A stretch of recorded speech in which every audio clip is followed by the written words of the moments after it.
So what's up mga guys, so nagbabalik tayo mga guys. So nandito nga pala ako ngayon sa aming tindahan mga guys. So ito, so nagbabantay naman ako ng isda mga guys. So yan, so tingnan naman guys, yan, sobrang presko ng mga isda natin guys. So yan guys, so bago natin makalimutan ng lahat mga guys, so wag, kung hindi pa kayo nakasubscribe sa aking YouTube channel guys, so wag nyo nang kalimutan na mag-subscribe at pindutin ang notification bell para lagi kayong updated sa mga video ko guys. So yan ang mga isda namin at may baha pa dito sa tabi ko ngayon guys. So yan, sa harap namin may baha na naman. So yan, sobrang linaw ng tubig guys. So tingnan nyo guys, kung pwede pang maligo dyan guys, naligo na ako.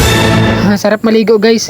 So yan, so dito guys, tamang pagwapo lang muna tayo guys, kasi wala pang bumibili sa ating isda mga guys. So tamang pagwapo lang muna tayo guys. What's up mga guys, so nandito tayo ngayon, nagtatrabaho tayo guys. So yan, so bantay mo tayo isda ngayon guys. So nandito ngayon, so baha na naman ang likod namin. So yan, parang nasa spring yan guys, kasi malinaw yung tubig. Yan. So dito guys, bantay naman tayo isda mga guys. Yan, so ito mga isda namin, mga price ko yan lahat. Wow! Ayan guys, so tingnan nyo naman isda namin. Yan. So guys, so wag nyo kalimutan mag-subscribe sa aking YouTube channel mga guys, PNG TV Vlog. So yan. So dito tayo ngayon sa aking tinatrabawan mga guys. So yan, trabaho lang muna tayo. Guys, ito yung mga isda namin mga guys. So yan, marami kayong pagpipilian dito guys. So tingnan nyo naman mga guys yung mga isda namin. So, ayan. 150 kanino yan? So ito, magbili ng isda guys. Wow! Ayan. Ante? Erin. Irene? So ito, magbili siya ng isda guys. So yung isda namin guys, mini-slice na nila guys. Ayan, mayroong bumili. So yan ang isda guys, ini-slice na namin mga guys. Ayan. So yan mga isda namin guys, price ko yan lahat. Wow! Yan, marami kayong pagpipilian dyan. So yan. So yan, tingnan nyo guys. So yan o. Tingnan nyo naman ang laman niya guys, pula-pula pa. Yan.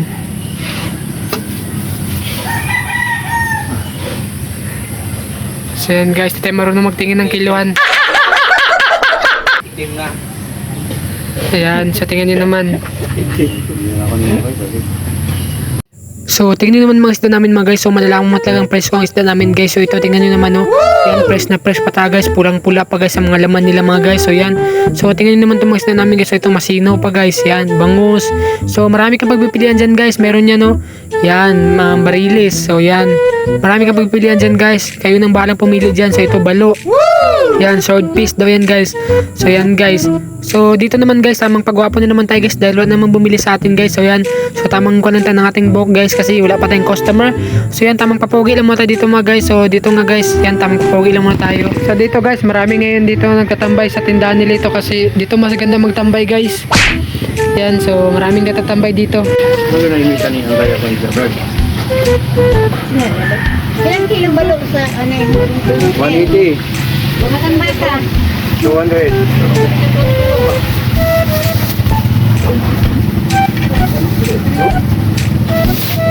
Nabili siya ko niya.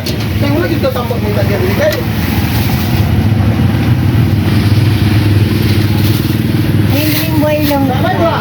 200 ang kilo. Ha? Parang, So ito nga mga guys, may nagpa-slice na naman sa amin ng isda mga guys. So yan, so tingnan naman kung gaano ka-presko ang aming isda mga guys. So yan, so tingnan naman, may nagpa-slice na naman sa amin kasi meron namang bumili. So yan, so masarap to na isda guys, lalo na kung paksiw, ganyan. Depende na sa pagluto nyo mga guys kung ganyan. Masarap talaga yan guys, yan, depende sa pagluto mga guys. Sa pagluto na to at maging masarap pa to kung masarap kayo magluto. Yan. So tingnan nyo guys ang isda namin guys, gaano ka-presko yan. So yan, tingnan nyo naman. Yan, so marami kaming isda ngayon guys. Yan, marami kasing dumating na isda ngayon guys. So may bangus dyan. So yan, fresh good yung bangus namin guys. Kaya yan, pili lang kayo guys kung anong gusto nyo isda dyan. So marami kayong pagpipilian dyan. So yan, tingnan nyo naman, may bumili ng bangus. So dalawa palang pirasong binili na bangus dito sa amin guys. So yan, tingnan nyo naman guys. So yan, malaki yan guys. So 2 pirasong binili niya. Yan, so pasensya na kayo guys, dito tayo marunong magtingin ng timbangan mga guys. So yan, tamang video lang tayo. So dito nga mga guys, so yan, binili na yung 2 bangus mga guys. So yan, tingnan nyo naman. Yan, mga presko kasi yan guys, at bago lang din dumating yan mga guys. So kakadating lang rin ng mga isda na yan mga guys. So yan guys, mga presko talaga yan. At yan guys, mga presko talaga yan. Yan. So yan guys, so tingnan niyo naman no. Yan, marami nang bumili sa amin at marami rin tatambay. So dito nga mga guys, bumili ako ng pandesal mga guys kasi nagutom na ako guys. So ito, tamang bili naman tayo pandesal mga guys dahil ginugutom ng idol nyo, si Benji TV Vlog, ginugutom na. So ito, bumili tayo ng pandesal mga guys. So yan, so tamang video natin itong pandesal. So malaking pandesal to guys, yan, masarap to guys dahil yung malalaki itong napandesal guys at tag 10 pesos lang to guys. Yan, tag 10 kwan lang to guys, 10 pesos lang to, ganun. So yan, so tingnan naman, pinadala ko na. So dito guys, yan, tamang papogi lang tayo habang yung dala yung pandesal. So yan guys, bumili kami ng pan guys. Yan. Yan. So ito guys, busog ka na dito guys. Yan no. Yan. At dito nga mga guys, tamang kain lang muna tayo dito guys kasi ginugutom na talaga idol nyo. So ito, tamang kain lang tayo dito guys. Yan. So ito mas na namin ngayon guys. So yan. So tingnan naman mga presko talaga natin guys. So ito nga mga isda namin guys. So pasensya na kayo guys kung lagi kong nabanggit itong isda namin guys kasi presko talaga to guys. Kaya yan, lagi ko lang babanggit ito guys kasi presko na presko talaga ito. So dito lang muna tayo guys. So marami palang salamat guys. Di ko na patagalin itong video guys. So thank you. At huwag nyo kalimutan mag-subscribe sa aking YouTube channel mga guys. So bye bye na guys. Thank you.